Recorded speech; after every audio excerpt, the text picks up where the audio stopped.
పచ్చని పొలాలు, బంగారు సూర్యాస్తమయాలతో నిండిన ఓ నిశ్శబ్దమైన ఊరిలో వంశీ అనే అబ్బాయి ఉండేవాడు. అతను ఒంటరిగా ఉండేవాడు కాదు.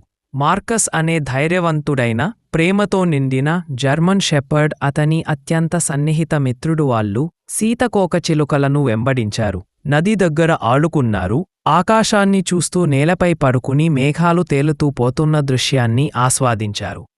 మార్కస్ కేవలం ఒక కుక్క కాదు, అతను కుటుంబ సభ్యుడిలాంటివాడు. ఆకస్మికంగా మేఘాలు కమ్ముకుని తేలికపాటి పిడుగువాన మొదలైంది. వంశీ పూర్తిగా తడిచినవాడిగా ఇంటికి చేరాడు. కాని మార్కస్ కనిపించలేదు. అతని వెన్నులో చల్లదనం పరిగణించిన గాలి వానతో పోరాడుతూ వంశీ వెతికాడు. పాత రోడ్డుకెదురుగా ఉన్న కొట్టాల్లోంచి ఒక మృదువైన అలలాట శబ్దం వినిపించగానే అతని హృదయం ఆగపోయినట్లయింది. వంశీ మార్కస్ పక్కనే ఉండిపోయాడు. అతనికి ఆహారం పెట్టాడు, గాయాలు శుభ్రపరిచాడు. నెమ్మదిగా చెవిలో, "నీకు ఏమీ కాదు, నా స్నేహితుడా" అని అన్నాడు. నిశ్శబ్దమైన ఆశతో రోజులు గడిచాయొక ఉదయం మార్కస్ తనంతట తానే లేచి తన తోక ఊపాడు. వంశీ కళ్ళలో ఆనంద భాష్పాలు ఎగిసిపడ్డాయి.